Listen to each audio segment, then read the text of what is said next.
नमस्कार, आप देख रहे हैं चंद्रा टाइम्स न्यूज। सहरसा जिले के सलखुआ प्रखंड क्षेत्र अंतर्गत कोपरिया गांव में आयोजित 9 दिवसीय विशाल 108 कुंडीय श्री विष्णु महायज्ञ में श्रद्धालुओं का सैलाब उमड़ पड़ा। इस भव्य आयोजन में प्रतिदिन सैकड़ों श्रद्धालु पहुंच रहे हैं और भक्ति की गंगा में डुबकी लगा रहे हैं। इस महायज्ञ के दौरान विश्व प्रसिद्ध कथावाचक देवकी नंदन ठाकुर जी महाराज की श्रीमद् भागवत कथा का आयोजन किया गया, जिसमें पहले दिन की कथा के दौरान श्रद्धालुओं ने भक्ति और आस्था के सागर में गोता लगाया। महाराज जी ने कथा की शुरुआत पवित्र आरती के साथ की और भक्तों को भागवत कथा सुनने के महत्व के बारे में बताया। उन्होंने कहा कि मनुष्य के जीवन में 3 प्रकार के ताप होते हैं: दैहिक, दैविक और भौतिक। यही 3 ताप मनुष्य को सुख और दुख का अनुभव कराते हैं और इन्हें कोई मिटा नहीं सकता। लेकिन यदि व्यक्ति भागवत कथा का श्रवण करे, ईश्वर का स्मरण करे और धर्म के मार्ग पर चले, तो उसे इन कष्टों से मुक्ति मिल सकती है।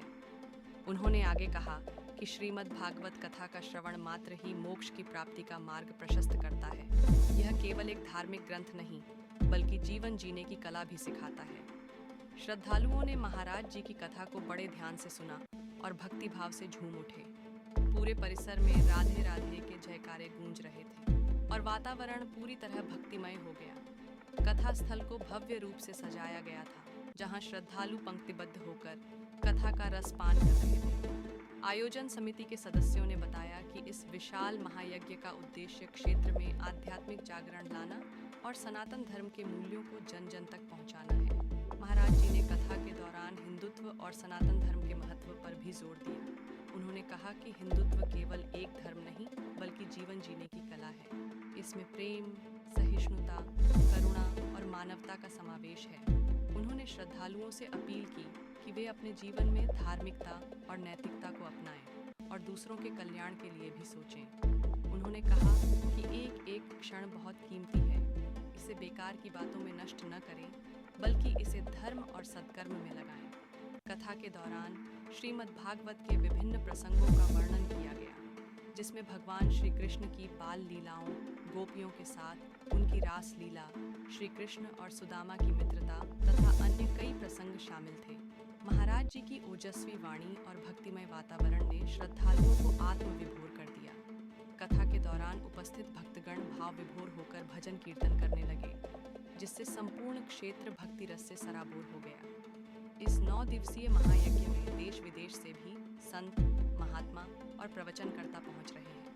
भक्तों के लिए विशेष भंडारे की व्यवस्था भी की गई है, जहां सभी श्रद्धालु निःशुल्क प्रसाद ग्रहण कर रहे हैं। आयोजकों ने बताया कि इस महायज्ञ के समापन के दिन एक विशाल शोभा यात्रा का आयोजन भी किया जाएगा, जिसमें हजारों भक्त शामिल होंगे और पूरे क्षेत्र को धर्ममय बना देंगे। इस आयोजन में श्रद्धालुओं की अपार आस्था और भक्ति ने यह साबित कर दिया कि सनातन धर्म की जड़ें कितनी गहरी हैं। महाराज जी ने अपने प्रवचनों के माध्यम से सभी को सद्मार्ग पर चलने, ईश्वर की भक्ति करने और धर्म के मार्ग को अपनाने की प्रेरणा दी।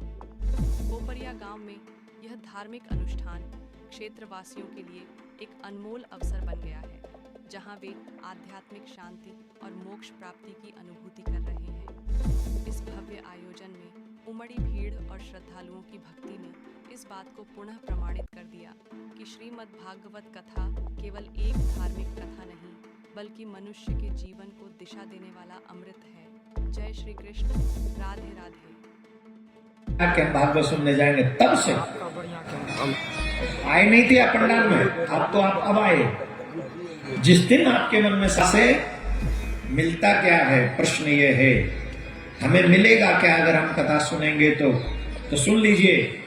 आप अगर कथा मन लगाकर सुनते हैं तो क्या मिलेगा? दरिद्र क्षयी रोगी निर्भाग्य पाप कर्मवान अनपक्षियो मोक्ष कामाम सुनो याच कथम्यमाम। ये मेरे शब्द नहीं, भागवत में लिखा। दरिद्री व्यक्ति कथा सुनेगा तो धनवान हो जाएगा, रोगी व्यक्ति कथा सुनेगा तो निरोगी काया को प्राप्त होगा।